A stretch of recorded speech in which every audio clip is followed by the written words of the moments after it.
Question में क्या क्या बोला है कि supply of goods and services by A to B, मतलब mister A is a dealer as well as mister B is also a dealer. Okay, तो A ने गुड्स सप्लाई किया किसको? बी को सप्लाई किया। यस और नो? तो ये बन गया हमारा, यहाँ पे ये रिसीवर है कि नहीं है, और ये कौन बन गया? सप्लायर। बोर्ड पे ध्यान देना प्लीज, ये बेसिक कंसेप्ट है, इसमें आपको पता चलेगा टैक्स कैसे कैलकुलेट होता है, गवर्नमेंट को कितना मिलता है। बोलो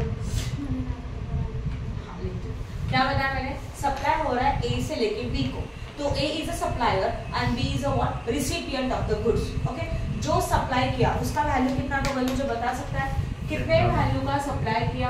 रुपीज 10,000 का सप्लाई किया, जिसका रेट ऑफ जीएसटी क्या था? 18%. Okay, now see in this question they didn't given any information about the states के बारे में कुछ बोला है क्या? नहीं बोला। तो assume that A and B both dealer at the same state, ये दोनों डीलर कहाँ पे? सेम स्टेट में, कुछ बोला ही नहीं है। तो अगर विद इन द स्टेट है तो क्या होता है? आईजीएसटी लगता है कि सीजीएसटी एसजीएसटी लगता है? विद इन द स्टेट का मतलब होता है intra state supply. Within the state रहेगा तो टैक्स दो पार्ट में डिवाइड होता है, CGST as well as SGST, और आउटसाइड द स्टेट रहेगा तो आईजीएसटी चार्ज होता है। ठीक है, उन्होंने यही बोला कि फाइंड आउट करो कि ए ने बी को कितना अमाउंट चार्ज किया रहेगा आफ्टर द जीएसटी। ये उनका पहला क्वेश्चन है। ठीक है, तो इसके लिए हम लोग पहले लिखेंगे amount charge by A from B, मतलब ए से बी ने कितना पैसा लिया, जीएसटी वगैरह सब पकड़ के। तो सबसे पहले हम लोग देखेंगे पर्टिकुलर्स एंड अमाउंट, सिंगल दो कॉलम बना दिए। सबसे पहले देखो value of goods, what is the value of supply? उसको बोला जाता है value of what? Supply of goods. बोलो कितना value of supply of goods है? 10,000 है कि नहीं है? राइट, गुड्स का सप्लाई कितने का है? 10,000 का, तो वो 10,000 यहाँ लिखा। उसमें हम लोग लिखेंगे add what? CGST as well as क्या आता है? SGST। हमारा रेट कितना परसेंट था? 18 था, बट अकॉर्डिंग टू 18 का कितना परसेंट लेंगे? हाँ, 9% एज वेल एज 9%। तो जो भी CGST है उसका रेट चार्ज होगा 9% एंड SGST का भी रेट कितना चार्ज होगा? 9%। किसके ऊपर 9%? 10,000 इंटू 9%। बोलो कितना आता है? ओनली 900। राइट, अगेन 10,000 इंटू 9% कितना हो जाएगा? 900। दोनों का टोटल कितना होता है? 8,800 8,100। कैलकुलेट करके अच्छी तरह से बताना। 11,800। यहाँ तक क्लियर है? ये हो गया हम लोगों का total amount charge by A from B. इसका मतलब ए ने एक्चुअल गुड्स कितने का सोल्ड किया? 10,000 का सप्लाई किया। उस 10,000 में सीजीएसटी एसजीएसटी ऐड करके टोटल वैल्यू ऑफ गुड्स कितना बन गया? 11,800।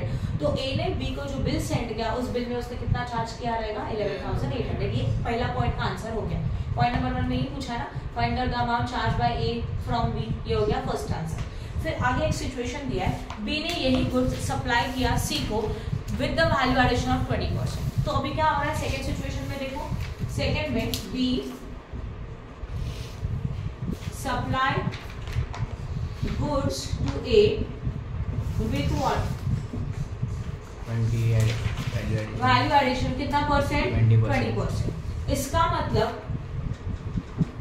टोटल वैल्यू ऑफ सप्लाई कितना हो सकता है? Total value of supply already goods कितने का था? 10,000 का, उसमें वैल्यू एडिशन कितना हो रहा है? बोलो 20%। तो वैल्यू एडिशन प्लस होगा कि माइनस होगा? अल्टीमेटली प्लस होगा। तो 10,000 प्लस 20% कितना आता है? 12,000। यहाँ तक समझ में आया जो भी मैंने बताया आपको? राइट है, ओके। तो ये जो वैल्यू एडिशन हो गया 12,000 हो गया। अब हम लोगों को फाइंड आउट करना है amount charge by B from what? C. Same table भी हम लोग वापस से बनाएंगे इस तरह से।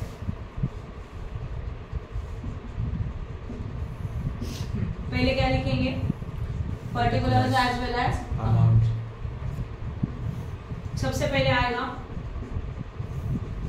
Total value of supply. कितने का टोटल वैल्यू ऑफ सप्लाई? बोलो 12,000. 12,000. ये लॉजिक तो सही है, सही है. ओके, इसमें हम लोग ऐड करेंगे again CGST as well as SGST. What is the rate of GST? कितना परसेंट का रेट था? 18% का GST का रेट है. तो CGST के लिए कितना बन जाएगा? वही 9% बन जाएगा. 9% is calculated on this value of goods. तो यहाँ भी किसके ऊपर? 12,000 के ऊपर कितना परसेंट? 9%. करो 1,000. कितना? 1080. 1080. सही है. देन अगेन 12,000 के ऊपर कितना परसेंट? 18%. 1080. अब सबका टोटल कर दो. 14,160. Okay, and this is known as a amount charged by B from C. आपको लॉजिक समझ में आया? ये B के लिए वैल्यू ऑफ गुड्स था जिसमें हमने 20% का वैल्यू एडिशन करने के बाद हुआ, फिर इसके ऊपर GST चार्ज करके टोटल अमाउंट हो गया. तो सेकंड पॉइंट आपको ये पूछा था, what is the value charge by B from C. हो गया. थर्ड में क्या पूछा है? Compute CGST, Okay. SGST payable by B to government. Okay, तो यहाँ पे हेडिंग लिखेंगे कंप्यूटेशन ऑफ CGST और SGST पेएबल टू गवर्नमेंट. अभी आपको गवर्नमेंट को कितना टैक्स भरना है, but it is from to whom? B ना, बाय बी. बी ने गवर्नमेंट को कितना टैक्स भरा वो कैलकुलेट करना है. चलो बोर्ड पे ध्यान दो. कॉलम बना देते हैं. एक्चुअल में IGST फर्स्ट कॉलम होता है, बट IGST यहाँ है नहीं तो वो तो ब्लैंक ही रहेगा. फिर यहाँ पे आएगा CGST एंड फिर आएगा SGST. यहाँ तक क्लियर है? बताओ फटाफट. अभी हम लोग किसके पॉइंट ऑफ व्यू से देखेंगे? B के पॉइंट ऑफ व्यू से. तो B के पॉइंट ऑफ व्यू से हम लोगों को फाइंड आउट करना है कि B ने कितना वैल्यू का गुड्स सप्लाई किया था. ये उसका सप्लाई था.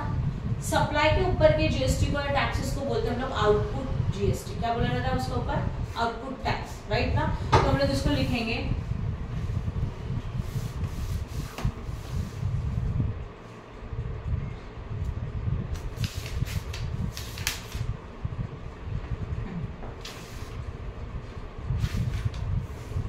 Total output tax. Output tax मतलब सप्लाई के ऊपर का टैक्स. ये मैंने आपके लिए लिखा. ये सप्लाई के ऊपर का मतलब सेल के ऊपर का टैक्स. बी ने किसको सप्लाई किया था? सी को. तो जब सप्लाई किया था तब कितना था बताओ? GST कितना? CGST कितना था? 1080. तो 1080. SGST भी कितना था? 1080. बट IGST कुछ नहीं था तो डैश कर दिया.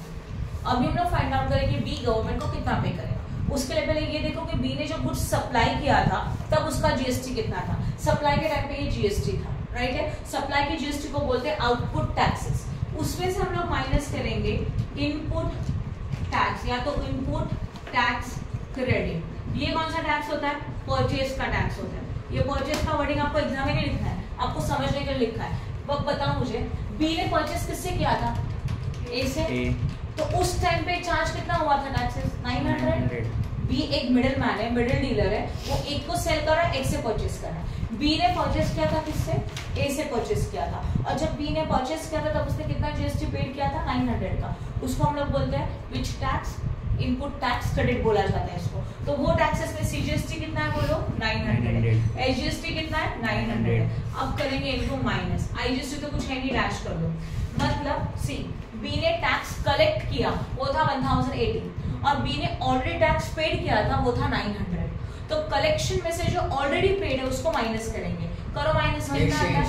180 आता है. राइट. यहाँ पे भी 180 आता है. तो 180 का टैक्स जो बी के पास एक्सेस है ये टैक्स वो गवर्नमेंट को पेड करेगा. तो this is a taxes payable to the government. हाँ या ना?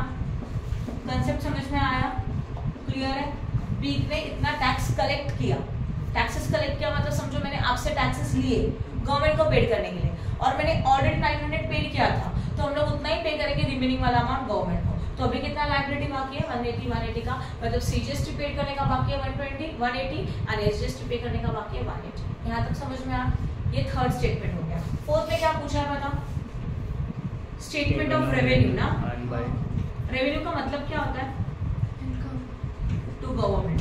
मतलब हम लोग को ये देखना है कि टैक्सेस में गवर्नमेंट को कितना इनकम हुआ. यस और नो? अभी हमारे पास दो इनकम्स है. एक CGST as well as what? CGST GST as well as SGST. एक इनकम किसको होगा? सेंट्रल को होगा। एक इनकम किसको होगा? स्टेट। बोलो स्टेट को होगा। यस और नो? ठीक। अभी ए से लेके बी को जब सप्लाई हुआ था, देखो supply from A to B, जब ए से लेके बी को सप्लाई हुआ तो क्या था? देखो यहाँ ध्यान दो, ए से लेके बी को सप्लाई हुआ तो गवर्नमेंट को कितना टैक्सेस पे किया होगा? ए ने खुद, ये दोनों 900, राइट, लास्ट बेंच। तो यहाँ पे हम लोगों ने लिखा 900 as well as what? 900। That is the supply of A to B. ये लॉजिक समझ में आया? ओके, एज वेल एज फिर क्या आता है? सप्लाई फ्रॉम बी टू सी। तो बी टू सी के टाइम पे कितना टैक्सेस था? ये 180। बी ने कितना टैक्स पेड किया गवर्नमेंट को? 180 किया था, राइट है। तो यहाँ पे आएगा 180 एज वेल एज व्हाट? 180। ये लॉजिक क्लियर है? और एक बार एक्सप्लेन करिए, आपको गवर्नमेंट को कितना इनकम है वो फाइंड आउट करना है। तो आपके दो सप्लाई हो गए, एक ए से लेके बी को हुआ, राइट है, और फिर बी से लेके किसको हुआ? सी को हुआ। तो ए से लेके बी के ट्रांजैक्शन में ए गवर्नमेंट को टैक्सेस भरेगा, ये दो, तो गवर्नमेंट को इतना मिलने वाला है ए से। अभी बी कितना दे रहा है गवर्नमेंट को टैक्सेस? 180, तो ये 180 लिखा। तो टोटल गवर्नमेंट का रेवेन्यू कितना हुआ? चेक करो, 0.8। देखो बराबर उतना इनकम उसको मिल गया, 1080। तो this is a revenue to government. Done. ये बस इसके लिए सिखाया ताकि उसका आपको कंसेप्ट समझ में आए। समझा कि नहीं समझा? किसी को कोई डाउट है? ओके, जीएसटी का जो इंट्रोडक्शन लेक्चर था उसको हम लोगों ने खत्म कर दिया। जीएसटी के इंट्रोडक्शन लेक्चर में हम लोगों ने क्या क्या देखा कि जीएसटी का मीनिंग क्या होता है, जीएसटी के कौन कौन से टैक्सेस है, विद इन द स्टेट रहेगा तो क्या होगा, आउटसाइड द स्टेट रहेगा तो क्या होगा, कैलकुलेशन किस तरह से होता है, जीएसटी क्यों आया, उसके एडवांटेजेस क्या है, डिसएडवांटेजेस क्या है, indirect taxes is what, direct taxes is what. ऐसा एक बेसिक कंसेप्ट हम लोगों ने पूरा इंट्रोडक्शन चैप्टर में देखा। Okay, now we are starting with the new chapter, that is a definition of the GST. और जीएसटी का डेफिनेशन नहीं, कुछ वर्डिंग है उसके हम लोग डेफिनेशन देखेंगे। तो चैप्टर का नाम ही है डेफिनेशन, जस्ट डेफिनेशन। उसमें हमारे पास टोटल एक्चुअल्स में देखा जाए तो 14 डेफिनेशन है, उसमें से 4 to 5 डेफिनेशन आज कवर करेंगे। This is a purely theoretical part, इसमें प्रैक्टिकल कुछ भी नहीं है। जो भी मैं एक्सप्लेन करूंगी थियोरेटिकल है, जिसको आप डायरेक्टली रीड करके याद करके लिख सकते हो, बराबर है। ओके, तो first definition is for the goods. अभी गुड्स का मतलब क्या होता है वो देख लेते हैं। तो टर्म गुड्स रीड करके एक्सप्लेन करूंगी, राइट है। डायरेक्टली टेक्स्ट बुक में कुछ नहीं मिलेगा, अगर ध्यान दे रहा है तो इसके बुक में देखो, इसके बुक से सिखा। Okay, the term goods has defined as a section 252। जब आपको डेफिनेशन क्वेश्चन में दिया रहेगा, ओके, या तो आपको क्वेश्चन में आएगा कि डेफिनेशन लिखो, तो आपको सेक्शन बहुत इंपॉर्टेंट है। तो गुड्स का सेक्शन क्या बोला गया है? The good term goods has defined under section 2 subsection 152 of the CGST act 2017 as under. मतलब गुड्स का सेक्शन है, क्या सेक्शन है? 2 है, सबसेक्शन क्या है? 52 है, राइट। एंड सीजीएसटी एक्ट 2017 के अंदर लिखा है goods means all kind of और every kind of movable property. Movable property का मतलब समझते हो? जो लैंड को अटैच नहीं है और फिक्स नहीं है, जो मूव कर सकते हैं। तो एक तो उसमें मूवेबल प्रॉपर्टी आता है, अदर दैन, बट क्या क्या छोड़ के, मनी एंड सिक्योरिटीज को छोड़ के। ओके, तो money and securities are not considered as a goods. Money मतलब समझते हो? पैसा, कैश, कॉइन्स, ये गुड्स नहीं है। सिक्योरिटीज मतलब शेयर्स, डिबेंचर्स, आप जहाँ पे भी इन्वेस्ट कर रहे हो, तो ये भी गुड्स नहीं है। तो गुड्स में क्या क्या आता है? All type of movable properties, सारी मूवेबल प्रॉपर्टीज है, but excluding what, money as well as securities, but including. तो इंक्लूडिंग में क्या क्या इसमें आएगा? Actionable claim. ऑक्शनेबल क्लेम में ग्रोइंग क्रॉप्स है, ग्रास है, things attached to the forming a part of land which are agreed to be served before the supply और under contract of the supply. ये मनी का definition था। अभी मैं last वाले पॉइंट को एक्सप्लेन करूंगी। तो गुड्स मतलब क्या होता है? Goods means all type of movable property. ये पॉइंट समझ में आया? मूवेबल प्रॉपर्टी में अदर देन बोला है मनी एंड सिक्योरिटी। तो मनी एंड सिक्योरिटी को छोड़ के जो बाकी की चीजें उसमें वो सब गुड्स में आती है, मतलब मनी एंड सिक्योरिटीज गुड्स में नहीं आता। तो फिर गुड्स में क्या क्या इंक्लूड है? ऑक्शनेबल क्लेम। एक्शनेबल क्लेम का मतलब क्या होता है? एक्शनेबल क्लेम का मतलब ये होता है ना कि लीगल राइट है कि वहां पे हम लोग कुछ क्लेम कर सकते हैं, या तो हम लोग कुछ डिमांड कर सकते हैं against anything, that is known as a actionable claim. For example, अगर हम लोगों ने लोन लिया, लिसन, मैं एक्शनेबल क्लेम का मतलब समझा दूं। अगर हम लोगों ने लोन लिया तो ये लोन का पैसा सामने वाली बैंक आपको डिमांड करेगी, ये पैसा दे दो, या तो उस लोन के अगर आप लोन को पे नहीं कर पा रहे हो और ये लोन समझो आपका सिक्योर लोन है, मतलब उसके अगेंस्ट में आपने कुछ ना कुछ मॉर्गेज रखा है, गिरवी रखा है, तो उसके बदले वो जो आपने मॉर्गेज रखा था वो लेके जाएगी। ये सर नो। तो एक्शनेबल क्लेम का मतलब ही होता है कि हम लोगों को एक लीगल राइट है कि हम लोग कुछ डिमांड कर सकते हैं टू द अनदर पार्टी। हम लोग सामने वाले पार्टी को डिमांड कर सकते हैं, मनी डिमांड कर सकते हैं, कुछ भी डिमांड कर सकते हैं एज अ कॉम्पनसेशन। इसमें सिक्योर्ड भी आता है, इसमें अनसिक्योर्ड भी आता है। एक्शनेबल क्लेम का मतलब ये होता है, but actionable claim is not included in the goods. क्या बोला उन्होंने? एक्शनेबल क्लेम गुड्स में इंक्लूड नहीं है। फिर इसको गुड्स में क्यों लिखा? इसको गुड्स में इसके लिए लिखा कि जब ये एक्शनेबल क्लेम सोल्ड हो रहा है, क्या बताया मैंने? एक्शनेबल क्लेम क्या हो रहा है? सोल्ड हो रहा है। मतलब आप ये बिजनेस करके ये पार्ट आप सोल्ड कर रहे हो, आप डिस्पोज कर रहे हो, राइट? तब ये जाके गुड्स में इंक्लूड होता है। अगर ये लाइक अ डेब्ट है तब जाके ये गुड्स में इंक्लूड नहीं होता। अगर ये लोन का पार्ट है तो ये गुड्स नहीं है, बट लोन नहीं है ये, इसको यूज हम लोग कर रहे हैं सेल करने के लिए, डिस्पोज करने के लिए एज अ कंसिडरेशन, मतलब उसके बदले में आपने ये सर्विस प्रोवाइड किया, समझ लो, बराबर है, और उसके बदले में कुछ पैसे ले लिए, तो ऐसे सिचुएशन में ये क्या बन जाएगा? गुड्स बन जाएगा। तो actionable claim is also considered as a goods as well as growing crop. Growing crop is what? जो जमीन को अटैच होता है और उसको कटिंग करके आप बेच सकते हो, राइट है? तो ग्रोइंग क्रॉप जो है वो भी ग्रास है। Things forming a part of land agreed in serve before the supply, मतलब जो लैंड के ऊपर बन रहा है, बट वो लैंड के ऊपर प्रिपेयर होने के बाद उसको हम लोग कटिंग्स करके या तो कुछ भी करके उसको हम लोग सप्लाई के लिए यूज कर सकते हो। तो भले वो लैंड को अटैच है, but that is also goods, right है? जैसे कि स्टैंडिंग टिम्बर है, मतलब जो वुड है और पता है कि उस वुड को कटिंग करके हम लोग उसको फर्नीचर में यूज ही करेंगे, कन्वर्ट ही करेंगे, उसके लिए वो टिम्बर बनाया गया, मतलब वो जो वुड है बनाया गया, तो वो भी किस में आता है? गुड्स में आता है। बट जो स्टैंडिंग ट्रीज है वो गुड्स में नहीं आते। ट्रीज एंड टिम्बर दोनों में फर्क होता है, आया ना? ट्रीज मतलब वो एक्चुअल प्रॉपर ट्रीज है जो जिसका पर्पज ओनली ट्रीज था, बट स्टैंडिंग टिम्बर का मतलब होता है जिसको आगे जाके हम लोग कन्वर्ट करने वाले हैं, जिसको फर्नीचर वाले पार्ट, तो उसको स्टैंडिंग ट्रीज बोला जाएगा, तो दैट स्टैंडिंग टिम्बर बोला जाएगा। तो this is included in the word goods. तो आपको बस इतना ही याद रखना है, goods includes, goods means all type of movable property other than money and security, but it includes actionable claims, yes or no, as well as what? actionable claims का service में क्या आएगा? growing crop है, grass है, things attached to the lands है, ये सारे goods में इंक्लूडेड होते हैं। समझ में आया गुड्स का डेफिनेशन क्या है? ओके, नेक्स्ट डेफिनेशन देखते हैं सर्विसेज। सर्विसेज का मतलब होता है, services means anything. Again services मतलब ऐसी चीजें कि जो सब कुछ इंक्लूड है, but other than again goods, money and securities. जो गुड्स नहीं है, जो मनी नहीं है, अनसिक्योरिटीज नहीं है, इन तीनों को छोड़ के बाकी सब कुछ सर्विसेज में आता है। But it includes activities related to use of money. मतलब क्या? हम लोग मनी को यूज कर रहे हैं, उसके रिलेटेड कुछ एक्टिविटीज है।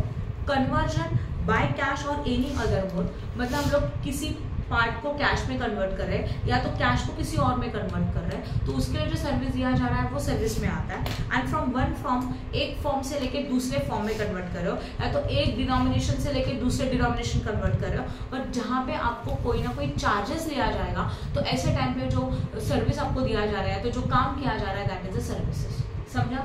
Services means other than goods. Goods, services में गुड्स नहीं आते, ऑब्वियसली गुड्स का डेफिनेशन अलग है। तो जो गुड्स नहीं है, जो मनी नहीं है और जो सिक्योरिटीज नहीं है, वो सब कुछ सर्विसेज है, ठीक है? बट सर्विसेज में मनी नहीं आता, बट मनी का आप कन्वर्जन कर रहे हो, मनी को डिनोमिनेशन चेंज कर रहे हो, मनी का फॉर्म चेंज कर रहे हो, करेंसी कन्वर्जन कर रहे हो, तो ऐसे टाइम पे जो आप प्रोवाइड करते हो और कमीशन चार्ज करते हो, तब जाके ये सर्विसेज में कन्वर्ट होता है। फॉर एग्जाम्पल, अगर मेरे पास फॉरेन करेंसी है, बैंक में जाके इस फॉरेन करेंसी का मैंने इंडियन करेंसी में कन्वर्जन किया, तो फॉरेन करेंसी का आप समझो, फॉरेन करेंसी में डॉलर है, हमारे पास $100 है, इसका इंडियन करेंसी में कन्वर्जन होकर हम लोगों को मिला समझो 4600 रुपीज मिला, तो आपको 4600 रुपीज तो मिल गया, बट ये कन्वर्जन करने के लिए बैंक ने कमीशन ले लिया 100 रुपीज का। तो 100 रुपीज का कमीशन जब बैंक ले रही है, तो बैंक के पॉइंट ऑफ व्यू से ये सर्विसेज है और ये जीएसटी के अंदर आता है। समझ में आया जो मैंने बताया वो? अगर आप बैंक में जाते हो और आप डीडी बनाते हो, अपना ही कैश होता है अपने अकाउंट में, उसका आपने डीडी बना दिया, राइट है? तो जो डीडी आपको समझो आपने 10,000 का डीडी बनाया, बट 10,000 की डीडी के अगेंस्ट में ये डीडी बनाने के लिए बैंक ने जो कमीशन ले लिया ना, that commission is also counts under the services. Clear हो रहा है? तो मनी सर्विसेज का पार्ट नहीं है, बट मनी से लेके जो सर्विसेज आपको प्रोवाइड किए रहे उसको यूज करके कुछ चार्जेस लिए जा रहे हैं, तो वो क्या है? आपकी सर्विसेज। समझ में आया सर्विसेज में क्या क्या आता है? ये सर्विस का डेफिनेशन हो गया। अभी देखो सर्विसेज के लिए कुछ एग्जांपल, अभी जो डीडी का बताया था वैसे ही है। हाँ, और एक बात समझ लो, आप बैंक में गए, आपके पास 2000 रुपीज का अमाउंट है, और 2000 के समझ लो आपके पास 20 मतलब नोट्स है कुछ एक पर्टिकुलर डिनोमिनेशन के।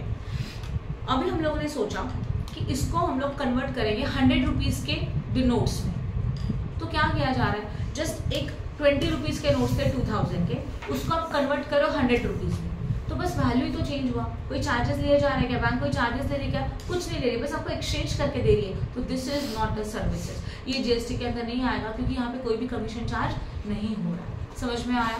ओके, कुछ एग्जांपल्स देख लेते हैं। डिपॉजिट इनटू द बैंक, सोचो बैंक में पैसा डिपॉजिट किया, जस्ट डिपॉजिट किया, तो ये सर्विस एक है, इसके ऊपर चार्ज हो रहा है क्या कुछ?